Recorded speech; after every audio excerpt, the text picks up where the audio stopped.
मी police Patil 6 वर्षांनी police Patil परीक्षा दिली की असंही वाटलं की बाबा शिक्षण होऊन मला 10 वर्ष झाले, मी पाटील कशी काय होणार, मी परीक्षा कशी काय द्यायची याच्यात, कारण सगळं चेंज होत चालले.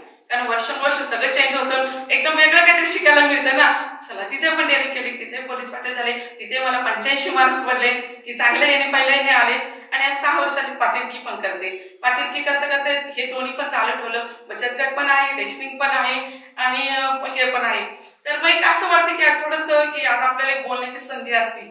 आता थोडंसं कसं आलं, सगळं जनरल नॉलेज थोडं वेगळं पडतं आणि आपलं बोलणं म्हणजे थोडंसं अजून थोडंसं वेगळ्या पद्धतीने पाहिजे, तर चढ उतार थोडेसे खाली उतार पाहिजे. तर म्हणून म्हटले की चला सरांचं एक ऐकलं होतं ज्ञानामृत अकॅडमीचं, म्हणून म्हटलं की आपण जाऊ स्वतः एक अजून एक वेगळं काहीतरी शिकायला भेटेल. म्हणून मी आज कालच 2 दिवसापूर्वी सरांना फोन केला की सर माझी एक जिद्द आहे की मला इथं यायचंय की काय, तर मी जर इथं आले शिकले तर माझ्याबरोबर महिला बचत गटाच्या मी महिलांना आवर्जून मी सांगू शकते की तुम्ही इथं या, एक छान ज्ञान भेटेल आणि खूप छान शिकण्यासारखं पण आहे. एक महिलेला खूप मोठी ट्रेनिंग देते. आज महिला बचत गटाचे गट ओपन करतात, अध्यक्ष सचिव गट ओपन करतात, पैसे घेतात, घरी वापरायचं झालं एवढंच करतात, पण स्वतःचा व्यवसाय काहीच नाही.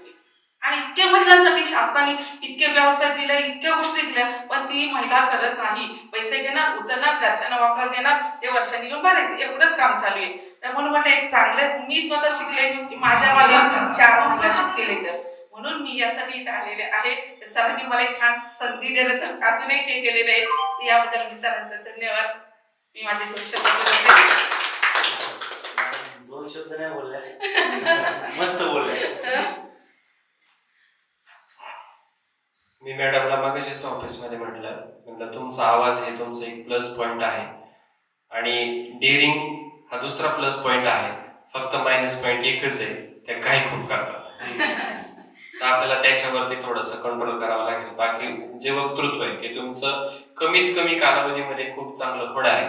आणि ज्या वेळेस बंटी भाऊ, मी एक पर्सनली फील करतो, तुम्ही एखाद्या कार्यक्रमात जा, तिथे बोला, तर तिथे गेल्याच्या नंतर ज्यावेळेस तुम्ही 2 मिनिटं 5 मिनिटं बोलता आणि लोक मग तुमच्याकडे अप्रिशिएट होतात, तुमचं कौतुक करतात, तुमच्यासाठी टाळ्या वाजवतात, तर ती जी मुवमेंट आहे ना, ते कोणत्या अवॉर्ड फंक्शन पेक्षा कमी नसते, कोणत्या पुरस्कारापेक्षा कमी नसते. मग आपल्याला आणखी एक आस लागते की आपल्याला आणखी बोलायचं आहे.